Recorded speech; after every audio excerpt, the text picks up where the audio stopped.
ഉത്രം നക്ഷത്രക്കാർക്ക് നക്ഷത്രനാഥനായ ആദിത്യന് ശുഭഗ്രഹങ്ങളായ ബുധൻ, വ്യാഴം എന്നിവയുടെ യോഗം വരുന്നത് ഗുണകരമാണ്. മനസാക്ഷിയുള്ളവരുടെ സഹകരണം കൈവരുന്നതായിരിക്കും. തൊഴിലിടത്തിൽ ആശ്വാസം ഭവിക്കും. സഹപ്രവർത്തകരുടെ സഹകരണം പ്രതീക്ഷിക്കാം. ചെയ്യുന്ന തൊഴിലിൽ ചിങ്ങക്കൂറുകാർ നേട്ടങ്ങളുണ്ടാക്കും. പദവി ഉയരാം.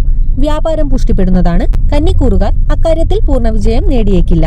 ജന്മരാശിയിലെ കേതുവും ചൊവ്വയും ചിങ്ങക്കൂറുകാരെ അസ്വസ്ഥരാക്കും. രോഗങ്ങൾ വരാൻ ഇടയുണ്ട്. അക്കാര്യത്തിൽ നല്ല കരുതൽ വേണം. ആരോഗ്യകാര്യത്തിൽ നല്ല കരുതൽ വേണം. പ്രണയികൾ കലഹിക്കാൻ ഇടയുണ്ട്.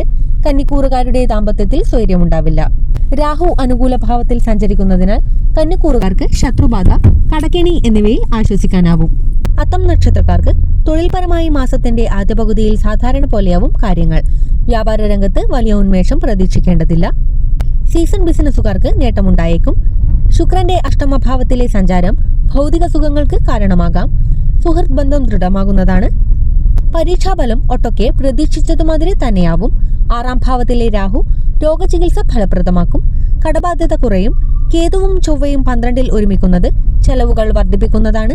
ഇഷ്ടത്തോടു കൂടിയല്ലാത്ത സഞ്ചാരം വേണ്ടിവരാം. മാസത്തിന്റെ 2ാം പകുതിയിൽ തൊഴിലിടത്തിൽ സമാധാനമുണ്ടാവും. സാമാന്യമായ പുരോഗതി ദൃശ്യമാകും.